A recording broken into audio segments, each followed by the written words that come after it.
Hello दोस्तों, आज हम आपको लो बीपी हाइपोटेंशन के बारे में बताने जा रहे हैं। बीपी जो हमारा बीपी होता है वो सिस्टोलिक 120 और डायस्टोलिक 80 होता है। यदि हमारा बीपी सिस्टोलिक 90 से कम और डायस्टोलिक 60 से कम हो जाता है तो हम इसे लो बीपी कहते हैं। लो बीपी का जो आपके कारण हैं वो आपका हाइपोवोलेमिया मतलब जैसे आपका जिसमें ब्लड वैल्यूम कम हो जाता है। अब जो ब्लड वैल्यूम कम होता है वो आपका ब्लड लॉस के कारण कम हो सकता है या वाटर लॉस के कारण कम हो सकता है। जो ब्लड लॉस होता है, मान लीजिए कोई आपको चोट लग जाती है, बहुत ज़्यादा ब्लड लॉस हो जाता है, उस कंडीशन में भी हो सकता है। या आपको बहुत ज़्यादा वॉमिटिंग में आपका ब्लड लॉस हो जाए, या आपको जो लूज मोशन हो उसमें आपका ब्लड लॉस हो जाए काफ़ी ज़्यादा। या कभी कभी महिलाओं को क्या होता है कि पीरियड में ब्लड लॉस हो जाता है, जिसके चलते आपका बीपी कम हो सकता है। और दूसरा कारण है इसका जो कार्डियक आउटपुट है उसका कम हो जाना, मतलब जो आपका ब्लड हार्ट पंप कर रहा है उसका कम आउटपुट देना। और तीसरा जो इसका कारण है वास्कोडाइलेटर, मतलब ऐसा कोई ड्रग अगर हम ले रहे हैं जो कि आपके वेसल्स को डायलेट कर देती है, तो डायलेट कर देने से क्या होता है, आपका जो बीपी होता है वो कम हो जाता है। जो आपका चौथा कारण है हाइपोटेंसिव सिंड्रोम्स। जो हाइपोटेंसिव सिंड्रोम्स होता है वो क्या होता है, जैसे मान लीजिए कोई अचानक से आप कोई चीज़ देख लेते हैं और घबरा जाते हैं, तब भी आपका बीपी लो हो सकता है। या आप मान लीजिए लेटे हुए हैं, अचानक उठ के बैठ जाते हैं, तब भी उसके कारण भी आपको थोड़ा सा ब्लर दिखाई पड़ता है कभी कभी, और उसके कारण भी आपका बीपी लो हो सकता है। जो पांचवा कारण है वो है लैक ऑफ न्यूट्रिशन, मतलब आप सही तरीके से डाइट नहीं ले रहे हैं, न्यूट्रिशन की कमी है, तब उसके चलते आपका बीपी लो हो सकता है। और जो छठा कारण है वो है लंबे समय तक बेड रेस्ट। आप बहुत लंबे समय तक बेड रेस्ट करते हैं तब भी आपका बीपी लो हो सकता है। और जो सातवां इसका कारण है, आप अपने डाइट में नमक कम मात्रा में ले रहे हैं। नमक कम लेने से क्या होगा कि आपका बीपी कम हो जाएगा। लो हार्ट रेट में आपको ब्रेडिकार्डिया के अगर आप पेशेंट हैं तब भी आपका बीपी लो हो जाएगा।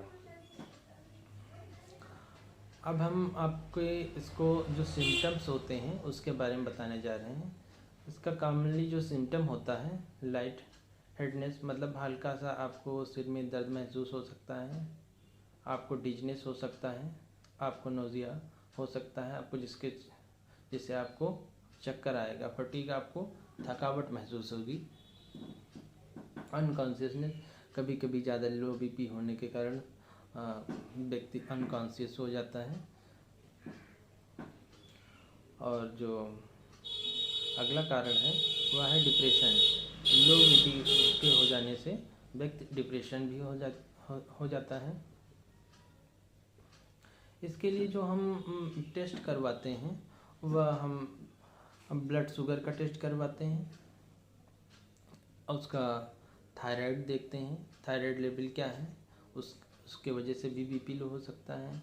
उसका KFT किडनी का टेस्ट करवाते हैं, क्रिएटिनिन चेक करते हैं उसका, और उसका ECG करवाते हैं, और उसका ईको करवाते हैं। इन सब टेस्ट को करवा के हम देखते हैं कि उसका हार्ट रेट क्या है, ये सब चीज़ें देख के हम पता लगाते हैं कि उसका बीपी लो होने के क्या कारण हैं। अब आपको हम इसके ट्रीटमेंट के बारे में बताने जा रहे हैं।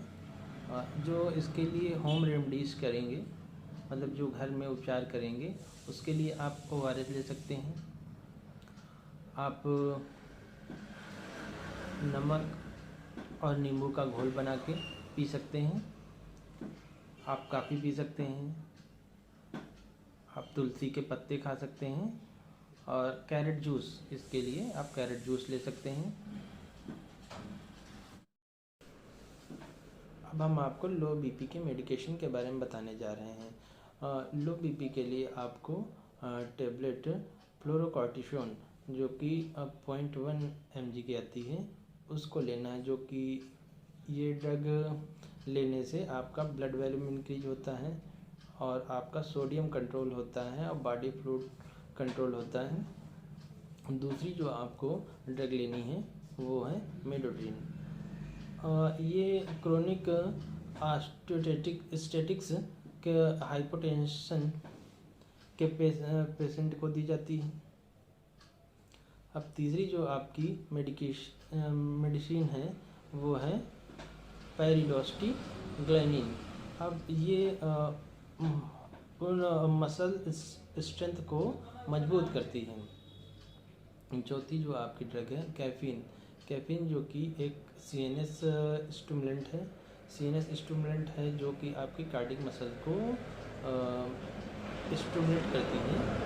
और आपको डॉक्टर के द्वारा NS नॉर्मल सलाइन दिया जाता है, जिससे आपका ब्लड वॉल्यूम बढ़ता है तो जिससे आपका BP बढ़ता है। थैंक यू दोस्तों, उम्मीद करते हैं आपको ये जानकारी पसंद आई है। और कोई भी मेडिकेशन बिना डॉक्टर की सलाह के ना करें। जय हिंद दोस्तों।